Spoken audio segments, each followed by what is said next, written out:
Ayan, tatanggalin po natin yung kalyo ni ating client. Ang tatanggal ko po niyan ay charan! Blade.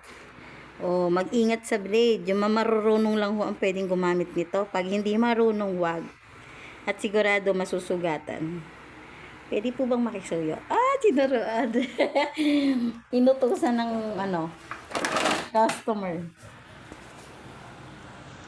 Request po niya. Pakitanggal. Sabi ko, sige. Yan.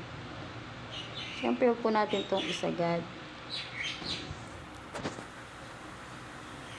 Para hindi sila masugatan. See? Bawas lang. Ayan na. Kalyo.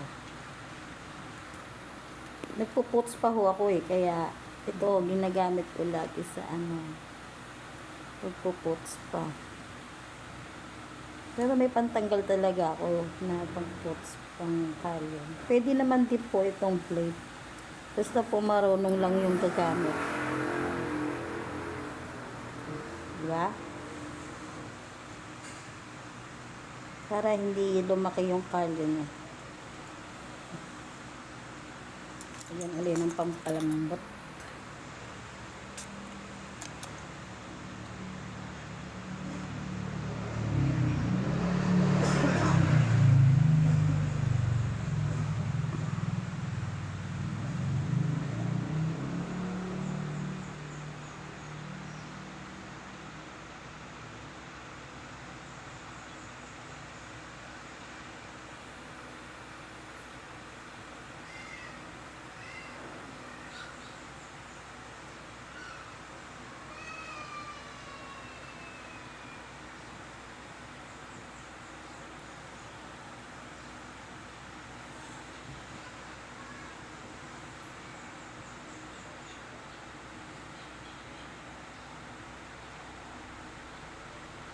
Diba? Tamang eksperto lang po ang gagamit nito.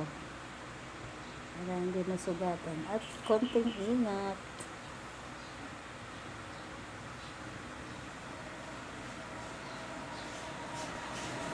Lalo na kung may diabetes si client.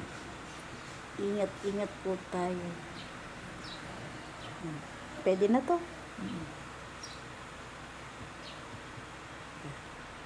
May konti pa.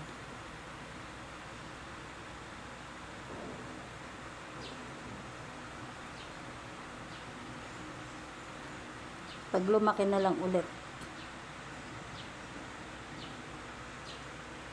Ayan.